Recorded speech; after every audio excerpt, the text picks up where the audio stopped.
الرجیم بسم اللہ الرحمن الرحیم وللہ علی الناس حج البیت من استطاع الیہ السبیل ومن کافر فإن اللہ غنی عن العالمین۔ سورہ آل عمران آیت نمبر 57 ہے۔ اللہ سبحانہ و تعالی ارشاد فرما رہا ہے وللہ، اللہ کے لیے ہے۔ شروع میں اللہ نے اللہ لگایا، وللہ علی الناس، اللہ کے لیے ہے حج۔ حج ایک ایسا فریضہ ہے جو زندگی میں اللہ نے ایک دفعہ واجب کیا، اور جس پر واجب ہو جاتا ہے، جو صاحب حیثیت ہے، صاحب استطاعت ہے، اسے فوراً اسی سال حج کرنا ہے۔ آج کل حج کی درخواستیں لی جا رہی ہیں، اس لیے یہ پیغام مومنین کے لیے، خاص کر مومنین یا ہمارے خصوصاً پاکستان میں یہ رواج ہے کہ بزرگی میں حج کرتے ہیں۔ حج بزرگوں کا کام نہیں، حج جوانوں کا کام ہے۔ حج تھکا دینے والا عمل ہے، اور حج کو ایسے جیسے ایک وقت پہ نماز واجب ہوتی ہے، اس کو دوسرے ٹائم پر ٹالنا، لیٹ کرنا حرام ہے۔ ایسے ایک سال حج واجب ہوا، اس کو اگلے سال تک یا اس کے اگلے سال، اس کے اگلے سال یہ کر لیں، وہ کر لیں، یہ کر لیں، پھر وہ حج نہیں کر سکتا۔ اللہ تعالیٰ توفیق سلب کر، اللہ تعالیٰ تو کہتا ہے وَلِلَّهِ عَلَى النَّاسِ حِجُّ الْبَيْتِ مَنِ اسْتَطَاعَ إِلَيْهِ السَّبِيلَ، جیسے بھی تیرے پاس استطاعت آ جائے، اللہ کا پیغام ہے آ جاؤ۔ ہم کیا کہتے ہیں، ہم یہ کر لیں، وہ کر لیں، یہ سب برکت اٹھ جاتی ہے۔ آپ کہ میں کاروبار کر لوں، میں شادی کر لوں، میں فلاں کر لوں، اس میں کوئی برکت نہیں ہے۔ اگر آپ پر حج واجب ہے تو پہلے حج پر جائیں۔ امام جعفر صادق علیہ السلام صلوات بر محمد والے، کہ حج کو واجب ہونے کے بعد چھوڑنا گناہ کبیرہ ہے، یعنی حرام فعل ہے حج پہ نہ جانا۔ اسی طرح اور سارے بھی دوسرا کہ حج کی طرف متوجہ ہی ہونا، اللہ کہہ رہا آؤ حج کے لیے، وہ ٹال مٹول کر رہے ہیں۔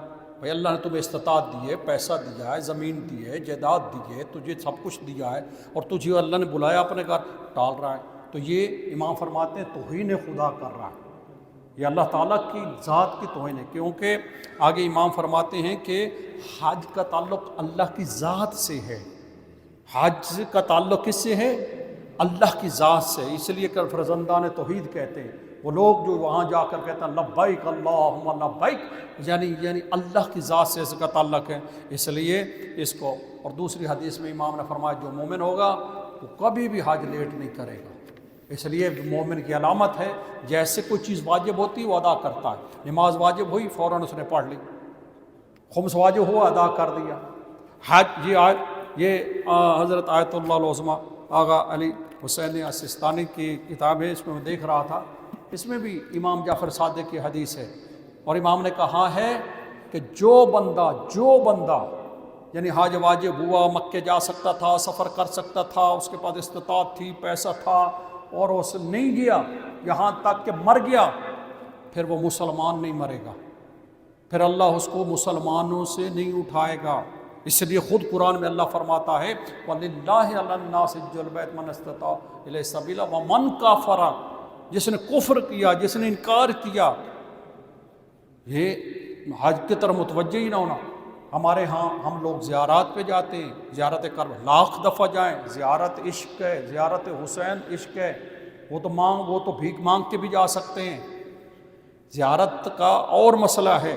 لیکن حج جس کے اوپر واجب ہے، وہ پیسے والے آدمی پر ہے، اسے پہلے حج کرنا ہے۔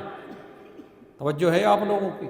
اس لیے ابھی آپ حج کی کاروان جا رہے ہیں، ہمارا بھی کاروان مالک کشتر ہے اسلام آباد سے، تو آپ اس میں جا سکتے ہیں، رابطہ کر سکتے ہیں۔ تجربہ کار علماء کی زیر نگرانی حج کرایا جاتا ہے۔ صلوات بر محمد و اہل بیت محمد۔